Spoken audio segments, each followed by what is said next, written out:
안녕하세요. DJ 현희입니다. 오늘의 사연 시작해 보겠습니다. 안녕하세요. 사람들은 각자 겉보기에는 괜찮아 보이지만 그 속내에는 눈물 젖은 베개가 있을지도 모릅니다. 평온해 보이는 얼굴로 억울함을 쌓아두고 있을 수도 있는 거죠. 저 역시 어떻게든 버티기 위해 감춰왔던 감정이 있었거든요. 이런 말 들어보신 적 있나요? 인생은 견디는 게 아니라 꿰매는 것이다. 저는 이 말에 가슴 깊이 공감이 가더라고요. 찢기고 망가진 마음도 놓쳐버린 시간도 정성껏 꿰매다 보면 언젠가는 다시 따뜻해질 수 있다는 뜻이잖아요. 제 지난 시간을 돌아보면 이 말은 인생을 관통하는 것 같아요. 혹시 여러분 중에 누구 하나 내 편 없는 세상을 살고 계신 분들이 있다면 제 사연이 조금이라도 가 닿을 거예요. 지금부터 귀 기울여 주시면 감사하겠습니다. 저는 30대 후반으로 학생들을 가르치며 보람을 느끼고 있는 여자입니다. 저는 일용직으로 맞벌이셨던 부모님 밑에서 어렵게 자랐는데요. 쌍둥이 여동생 하나와 남동생 하나를 둔 장녀이기도 해요. 물론 쌍둥이라고 하면 언니와 동생을 나누는 게 우스워 보일지도 몰라요. 하지만 나름 책임감이 막중했습니다. 유진아, 너는 항상 네 동생들을 잘 챙겨야 해. 엄마랑 아빠는 너 믿고 밖에 나가서 일할 수 있는 거야. 너도 아직 어린데 이런 부탁해서 미안하지만 그만큼 엄마랑 아빠가 의지한다는 거라고 생각해줘. 알겠어요, 엄마. 저는 괜찮아요. 엄마랑 아빠가 저희 먹여 살린다고 밖에 나가서 고생하시는데 이 정도도 못하면 안 되죠. 아직 애들이 제 말을 잘 듣진 않지만 최대한 걱정하시는 일 없도록 신경 쓸게요. 저는 항상 맞이라는 이유로 희생하고 양보하는 역할이었습니다. 그래서 쌍둥이 여동생을 비롯해 친구들이 놀러 다닐 때도 집안일을 도와야 했어요. 그리고 공부를 열심히 해서 집안을 일으켜 세우기 위해 노력해야 했죠. 어디 가면 쌍둥이끼리 어떻게 그리 다르게 사냐고 할 정도였어요. 아무래도 쌍둥이 여동생은 그저 감정에 충실해서 살았거든요. 일요일마다 미용실에 찾아가서 머리를 새로 하고 자기가 좋아하는 가수 콘서트는 지방이라도 무조건 다녀오더라고요. 게다가 학교 끝나면 곧장 노래방으로 빠졌습니다. 반면에 저는 친구들이 다 영화 보고 아이스크림을 먹으러 갈 때 빨래하기 위해 귀가했어요. 그리고 동생들을 위해 저녁 밥상에 올릴 반찬을 만들었습니다. 아무래도 친구들이랑 놀았던 기억보다는 쓰레기 분리수거하던 기억이 더 많았던 것 같아요. 공부부터 집안일까지 모두 다 끝내려면 하루가 모자랄 지경이었거든요. 저는 아무리 피곤해도 문제집을 손에서 놓을 수가 없었습니다. 그리고 잠들기 전까지는 책을 펼쳐야 직성이 풀렸죠. 이렇게 치열하게 살아야 우리 집 형편이 좀 나아질 거라는 생각뿐이었던 거예요. 그렇게 놀기만 하면 불안하지 않아? 학생은 공부를 해야 하는 게 맞잖아. 그렇게 매일 노는데도 한 번을 질리지 않고 즐거워하는 게 신기해. 나는 언니가 더 신기해. 나야 노는 거니까 질릴 일이 없지. 언니는 공부부터 집안일까지 허덕이고 사는데 그걸 견뎌내는 게 말이 돼? 나는 세상에서 언니가 제일 존경스러워.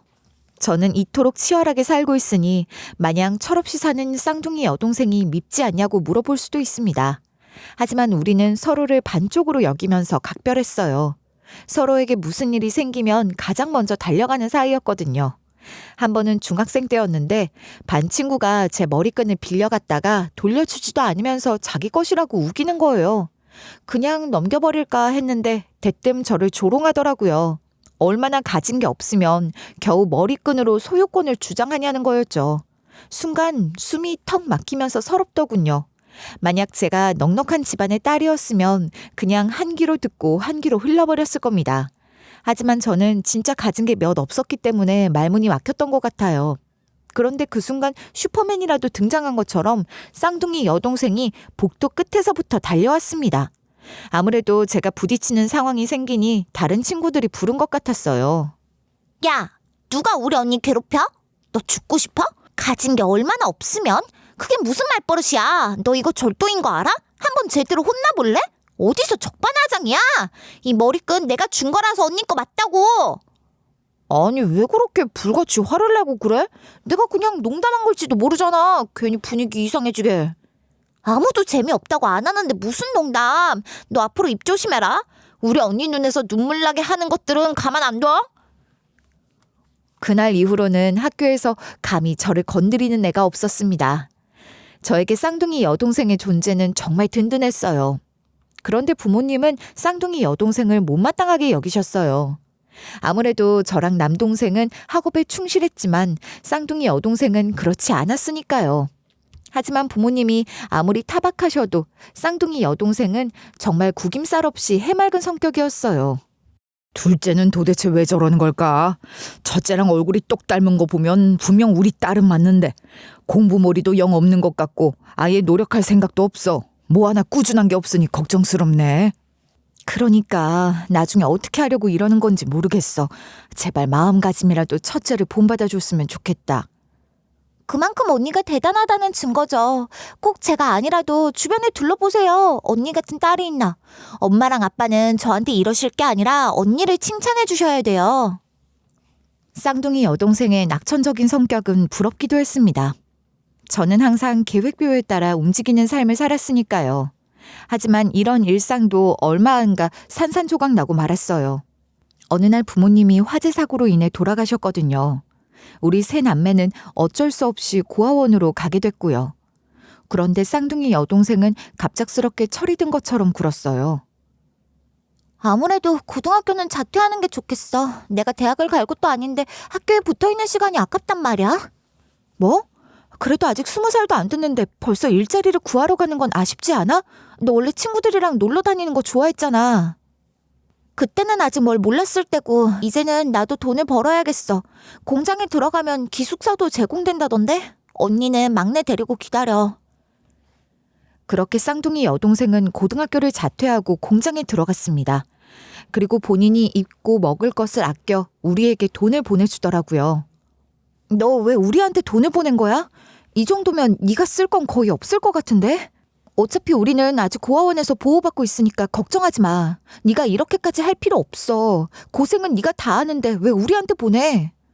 언니가 대학 등록금 걱정 없이 공부했으면 좋겠어. 나는 이미 학업 같은 건 접은 지 오래잖아. 우리 둘 중 누구 하나라도 꿈을 이루면 되는 거니까 미안해하지 말고 열심히 살아.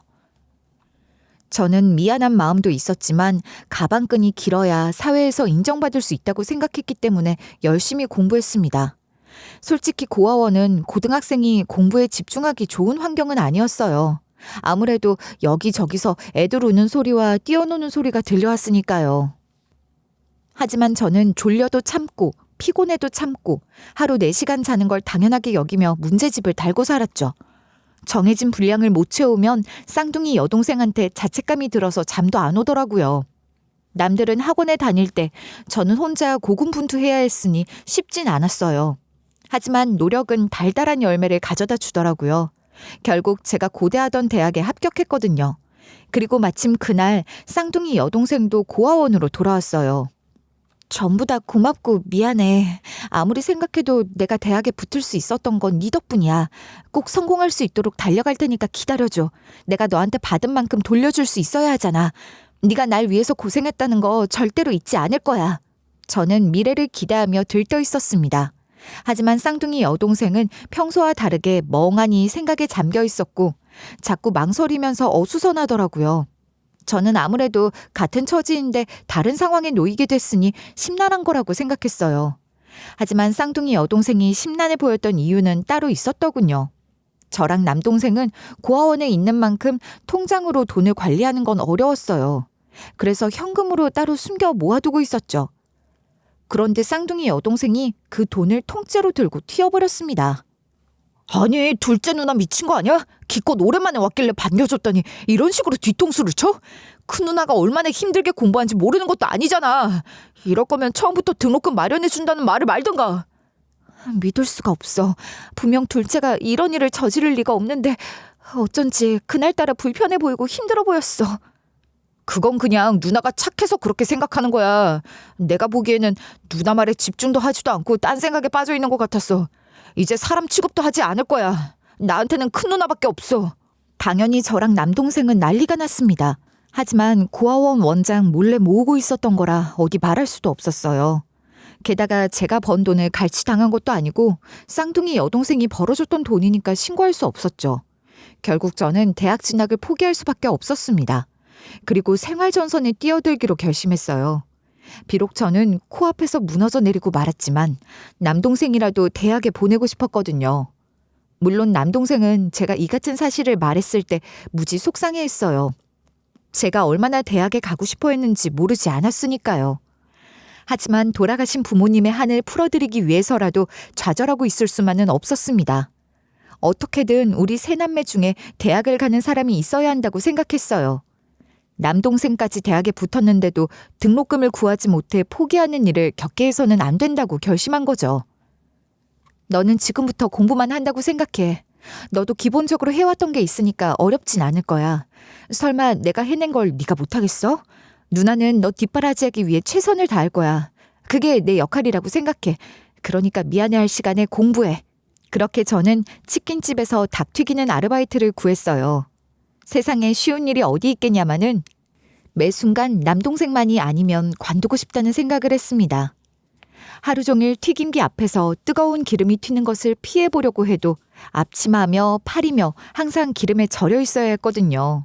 특히 여름철에는 앞머리부터 시작해서 속옷까지 다 젖는 게 일상이었답니다. 언젠가부턴 솔직히 기름 냄새만 맡아도 헛구역질이 날 정도였죠. 그런데도 제가 포기하지 않고 버틸 수 있었던 건 인심 좋은 부부 사장님들 덕분이었어요. 유진이 오늘도 고생 많았지? 기름 튄데 안 다쳤어? 하루 종일 기름 냄새만 맡느라 입맛 없을 거야. 그래도 기운 내려면 끼니 다 챙겨야 한다. 내가 김치볶음밥 만들어뒀으니까 먹고 가라. 이렇게까지 안 챙겨주셔도 되는데 제가 무료로 봉사하러 다니는 것도 아니고 월급 받고 있잖아요. 항상 마음 써서 지켜봐 주시니까 감사해요. 저는 사장님이랑 사모님 덕분에 버티고 있어요. 예쁘게 하는구나. 우리가 챙겨주는 거 부담 갖지 마라. 네가 꼭 내 딸 같아서 해주는 거야.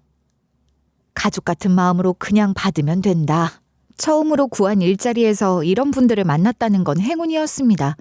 하지만 문득문득 마음이 서글퍼지곤 하더라고요. 아무래도 치열하게 공부했는데 대학에 가지 못했다는 한이 남아있었으니까요. 솔직히 말하자면 한때는 쌍둥이 여동생이 원망스럽기도 했어요. 하지만 시간이 지나면서 마음을 고쳐먹게 됐죠. 애초에 쌍둥이 여동생이 피땀 흘려가며 번 돈인데 제가 득을 보는 게 말이 안 되는 일이었더라고요. 직접 고생하다 보니 이런 반성도 자연스럽게 하게 됐던 것 같아요. 그렇게 20대 초반까진 학업에 대한 미련을 버리지 못했는데요. 시간이 지나면서 그건 그냥 제 몫이 아니었던 거구나 하고 정리할 수 있었습니다.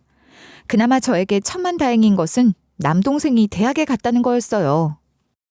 누나, 무릎을 꿇어도 모자랄 정도로 고마워. 누나는 나한테 엄마와 아빠의 빈자리를 대신해 준 사람이야. 대학에 붙었다고 해서 마음 놓고 살지 않을게. 무조건 열심히 살아서 누나한테 진 빚을 갚고 싶어. 내가 누나의 인생을 도와줄 거야.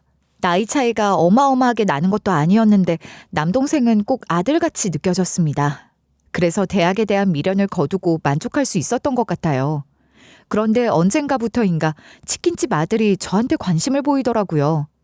솔직히 처음에는 호감을 가지고 있는 신호라곤 생각도 못했어요. 아무래도 저는 하루하루 먹고 살기도 버거운 여자였으니까요.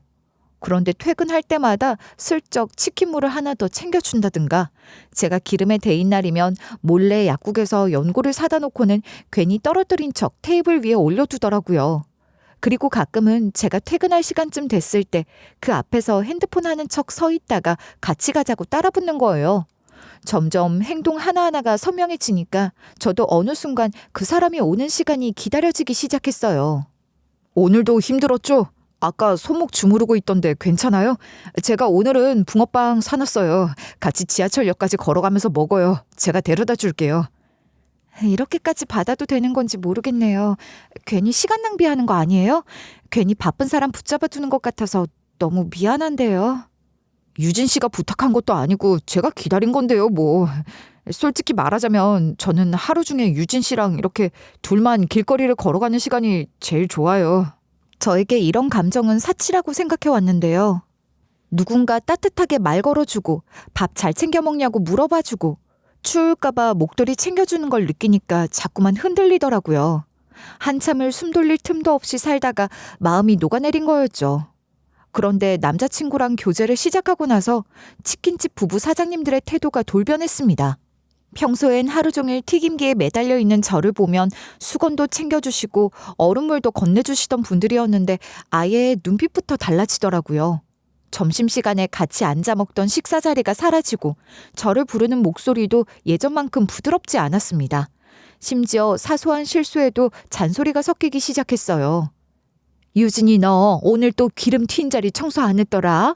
그거 그냥 두면 바닥 미끄러워져서 큰일 나는 거 몰라? 아니 기름 튄 자리 청소도 안 했어? 저기 저 박스 그것도 정리하라 했는데 왜 아직도 그 자리에 있어? 요즘 정신이 어디 팔렸나 보지? 하긴 뭐 요즘엔 알콩달콩 연애하느라 일에 집중이 안 되겠지. 그래도 일은 일이고 기본은 지켜야지. 처음으로 치킨집의 기름 냄새보다 사장님과 사모님 눈치 때문에 더 숨막히게 느껴졌습니다.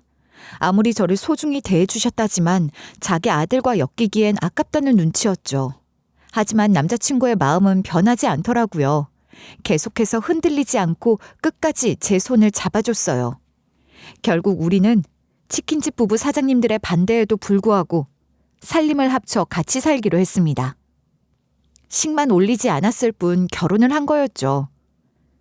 우리는 함께 살면서 작지만 단란한 일상을 하나씩 쌓아가기 시작했어요. 아침엔 제가 일찍 일어나 도시락을 싸고 남편은 졸린 눈 비비며 주방불 옆에서 제 뒤통수를 토닥거리곤 했죠.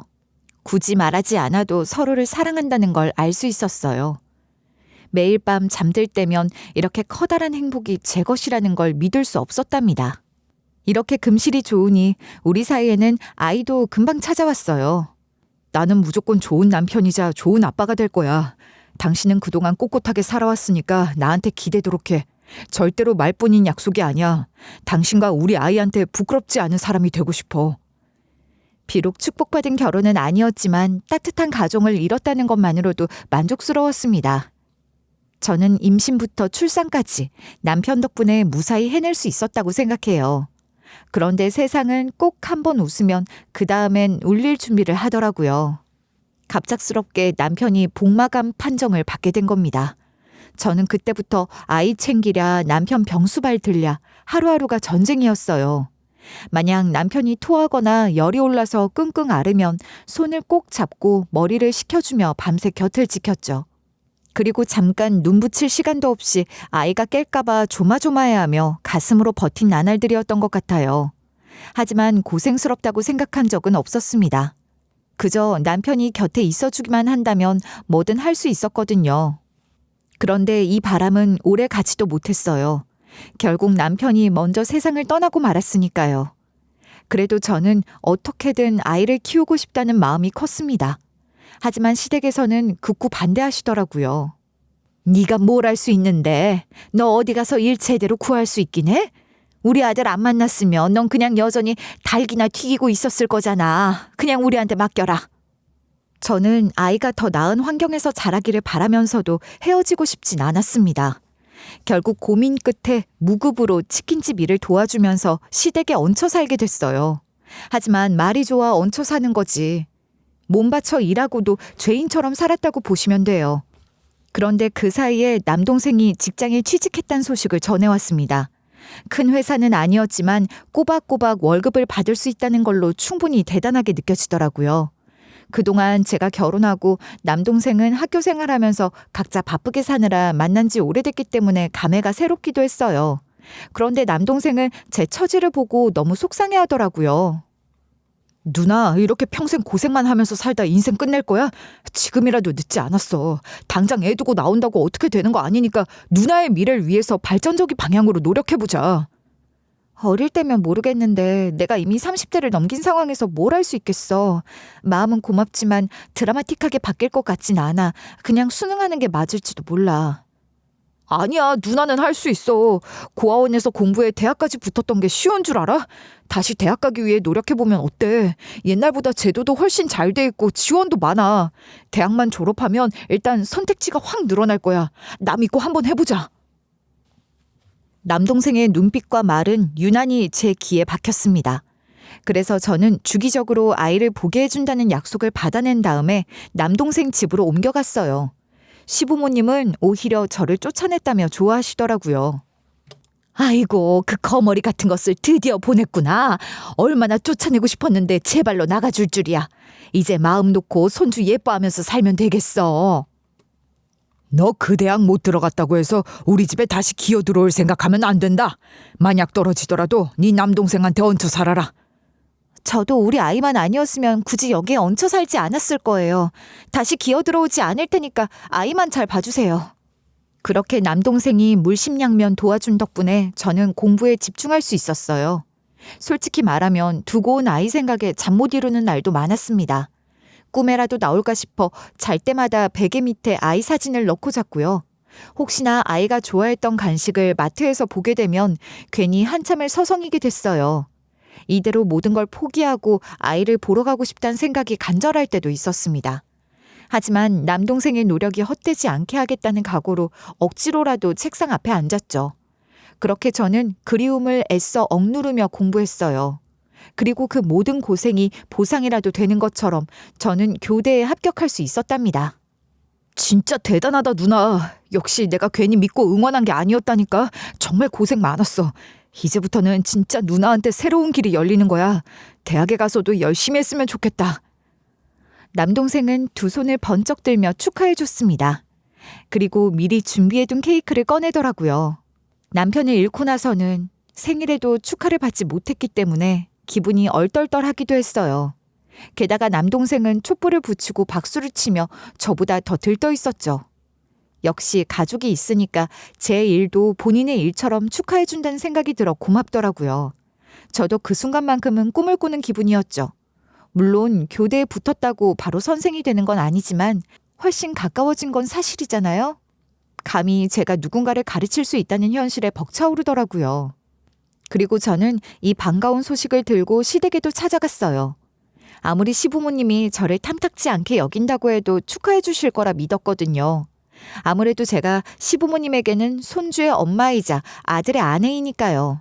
하지만 축하는커녕 냉소 가득한 얼굴로 쏘아붙이시더라고요.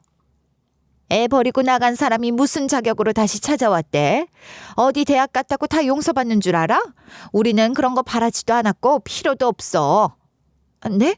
이제 와서 무슨 말씀을 하시는 거예요? 분명 제가 대학에 붙고 나서 다시 온다고 말씀드렸잖아요. 왜 갑자기 모르는 척 하시는 거죠? 애 유치원 갈 때도 애 아플 때도 한 번을 안 왔으면서 이제 와서 뭘 어쩌겠다는 건지 이해가 안 되는구먼. 책임질 거 아니면 다시는 들쑤시지도 마. 시부모님의 말을 들으면 제가 나쁜 년처럼 보이겠지만 나름대로 억울했습니다. 왜냐하면 저는 공부에 충실하던 중에도 아이를 주기적으로 만나고 싶은 마음이 있었어요. 그런데 시부모님은 아이가 친구들하고 놀러 갔다거나 유치원에서 소풍에 갔다거나 학예회 준비 중이라고 핑계대며 계속해서 거절하시더라고요. 그나마 꾸준히 아이 사진은 보내주시길래 그걸로 만족하고 있었던 거죠. 분명 제가 공부하느라 바빴다는 것을 아시면서도 뾰족하게 나오시니 속상했습니다. 그런데 설상가상으로 아이까지 저를 거부하더라고요. 시어머니 품에 쏙 안긴 채로 고개를 돌려버리더군요. 저는 이제 엄마 필요 없어요. 할머니랑 할아버지만 계시면 된다고요. 저만 버리고 갔으면서 왜 오셨어요? 제가 힘들 때나 기쁠 때나 옆에 있어준 건 할머니랑 할아버지란 말이에요. 그게 무슨 소리야. 엄마는 버리고 갔던 게 아니야. 엄마도 힘들 때나 기쁠 때나 곁에 있어주고 싶었어. 엄마가 이제는 자주 보러 올 수 있으니까 기회를 줘. 아이는 저와 눈을 마주치는 것조차 거절했습니다. 가슴이 철렁 내려앉다 못해 창자가 뜯겨나가는 것 같더라고요. 아이가 직접 거부하니 제가 뭘 더 할 수 있나요? 아무 말도 못하고 눈물만 맺혔습니다. 봤지? 애들 정서에 안 좋으니까 네가 계속 책임질 수 있는 거 아니면 괜히 찝쩍거릴 생각하지 마라. 너 없어도 우리가 알아서 잘 돌보고 있으니까 귀찮게 하지 말라고. 진짜 애를 위한 게 뭔지 생각해보란 말이야. 아이는 이미 시부모님과의 유대감이 깊어진 것 같았습니다. 제가 눈물을 훔치면서 시댁에서 나오는데 제 등 뒤로 까르르르 귀여운 웃음소리가 들렸거든요. 만약 제 욕심만 생각했더라면 아이를 끌고 나왔을지도 몰라요. 하지만 저는 아이의 행복도 중요했습니다. 안 그래도 이미 아이 아빠가 먼저 세상을 떠나서 슬퍼했을 텐데 또 한 번 혼란을 주고 싶진 않더라고요. 그렇게 저는 아이에 대한 그리움을 잊으려는 것처럼 대학 생활에 충실했어요. 혹시나 나중에 아이를 다시 만난다면 엄마가 이토록 열심히 살았다는 걸 보여주고 싶기도 했거든요. 물론 처음에는 20살 새내기들 사이에 섞여 앉아있는 제가 민망했죠. 특히 과 대표가 저더러 누나라고 부를 때는 얼굴이 화끈거릴 정도였답니다. 그래도 시간이 지나면서 오히려 인생 선배라며 조언을 구하는 경우도 생기고 많이 친해졌어요. 언니 진짜 멋있다고 생각해요. 저는 대학 붙은 것만 기뻐하면서 놀 생각에 바빴는데. 언니 보면서 반성 많이 했어요. 저도 나중에 언니 나이가 돼서도 열심히 살 거예요. 항상 배우려는 마음가짐이 쉬운 일이 아니잖아요. 진짜 존경해요. 내가 뭘 했다고 이런 과분한 칭찬을 듣는 건지 모르겠네. 나야말로 머리가 많이 굳어서 힘들었는데 너희 덕분에 지금까지 해낼 수 있었어. 너희는 분명 좋은 선생님이 될 거라고 생각해. 그렇게 졸업을 앞둔 막학년에 저는 교생 실습을 나가게 됐습니다. 얼마나 떨렸는지 밤에 잠도 안 오더라고요. 오죽하면 남동생이 따뜻하게 우유를 데워다 줄 정도였죠. 그런데 저 말고 다른 반에 들어간 교생 선생님들은 한창 젊은 친구들이라 분위기가 좋았거든요. 아무래도 아이들에게 언니나 오빠처럼 느껴진 모양이었어요. 그런데 제가 들어가게 된 반 아이들은 짓궂은 질문을 많이 던지더라고요. 선생님, 다른 교생 선생님들은 다 누나랑 형들이던데 왜 우리 반만 아줌마 선생님이 온 거예요? 여기 올 게 아니라 교장실 교생으로 가셔야 하는 거 아니에요? 맞아. 친구들 반은 다 멋지고 예쁜 선생님이시던데 왜 우리 반만 너무 진지한 선생님이 온 거지? 딱 봐도 재미없을 것 같은데 벌써 지루해.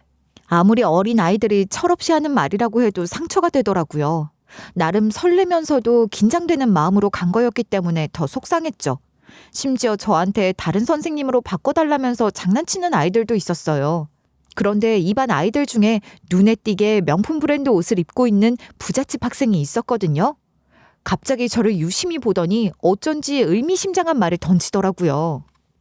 선생님, 우리 엄마랑 똑같이 생기셨어요. 어떻게 이럴 수 있지? 처음에 우리 엄마가 분장이라도 하고 들어온 건 줄 알았어요.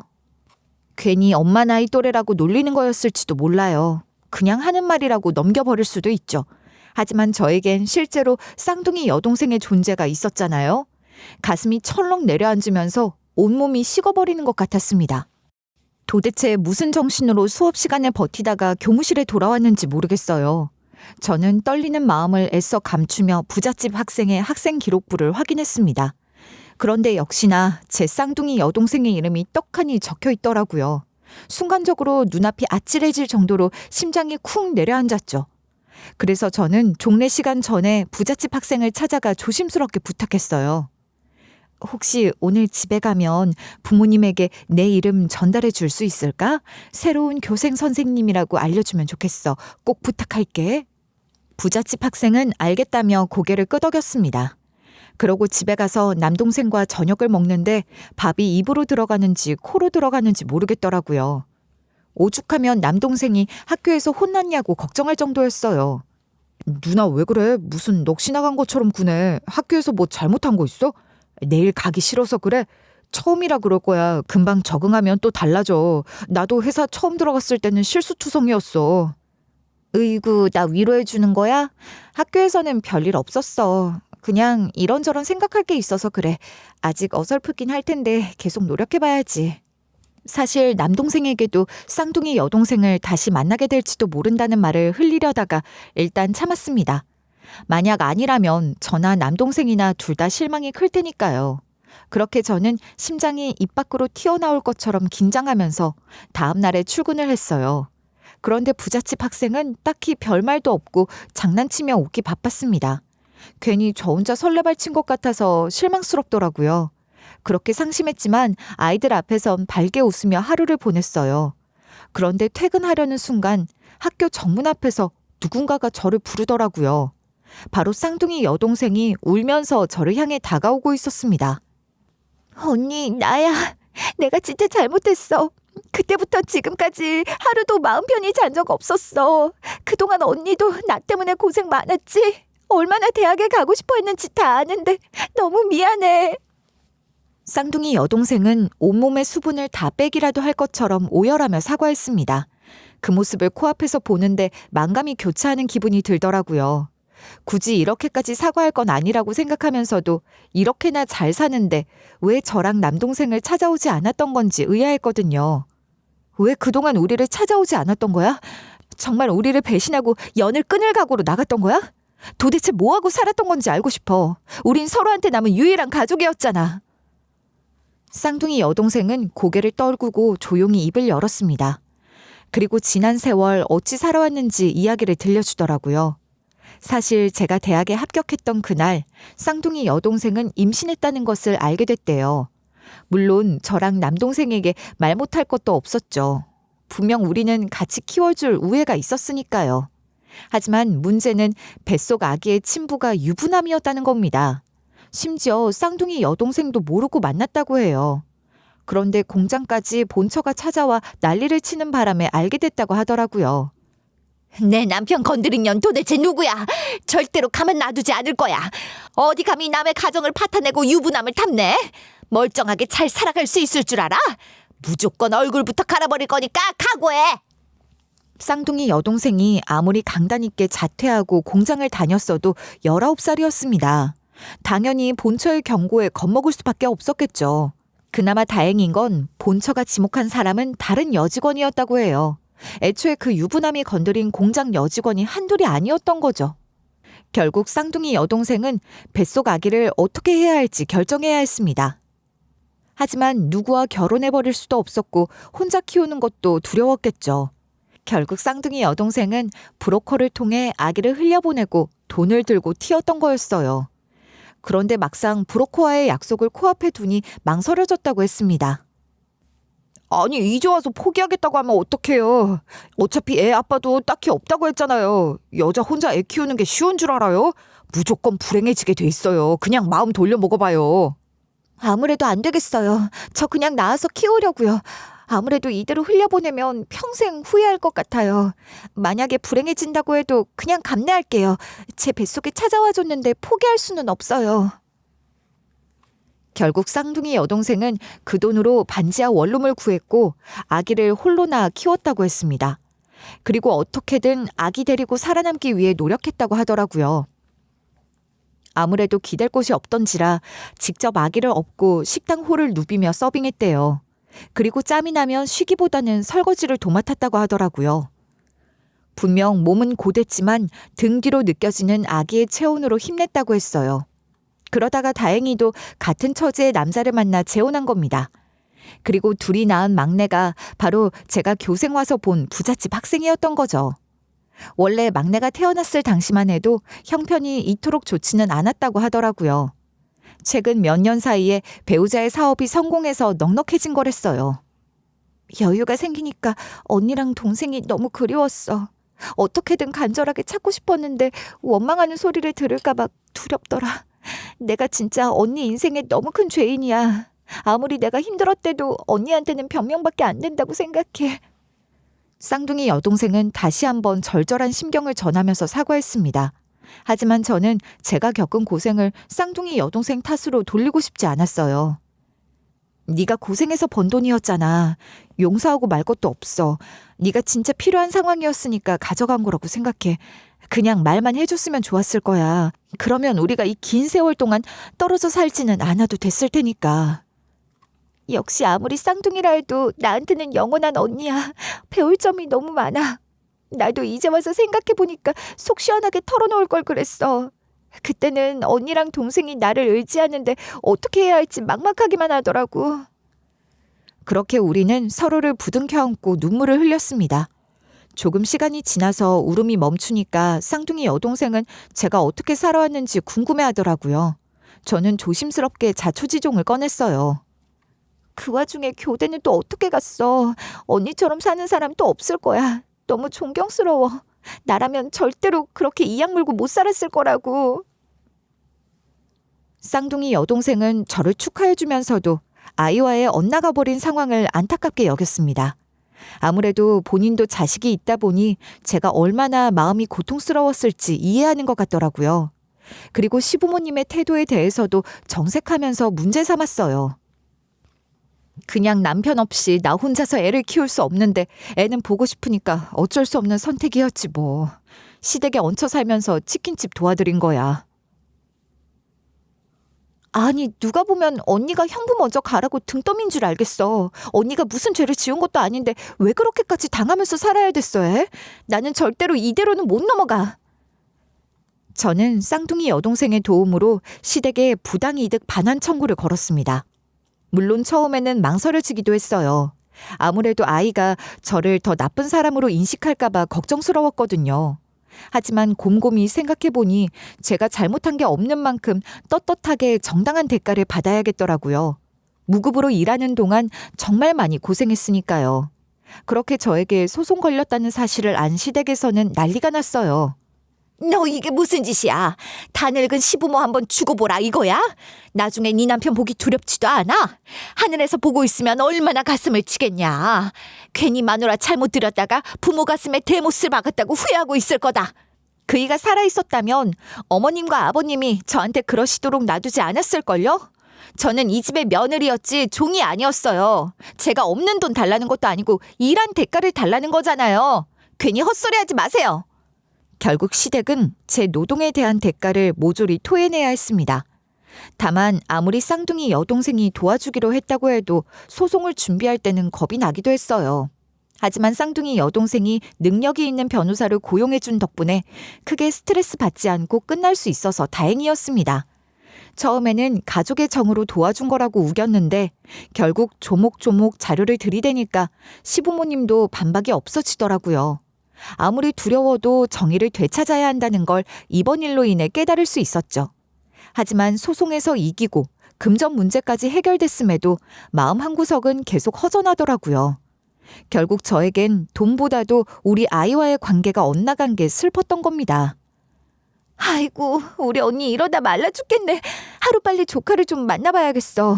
언니가 사실은 항상 그리워했다는 걸 조카도 얼른 알아야 할 텐데. 다행히 소송을 진행하면서 시부모님도 조금은 꼬리를 내리신 덕분에 면접 교섭이라도 이행할 수 있게 됐는데요. 말이 좋아 면접 교섭이지. 시간도 정해주고 조건도 잔뜩 붙인 거래 같았어요. 하지만 제가 불만을 토해낼 수 있나요? 그저 우리 아이를 만나러 간다는 것만으로도 눈물이 앞을 가리는 것 같았습니다. 하지만 아이는 저에게 차갑더라고요. 여전히 저를 거북하게 받아들이는 것 같았고 낯설어하는 티가 너무 많이 났어요. 아예 제 눈을 거의 쳐다보질 않더군요.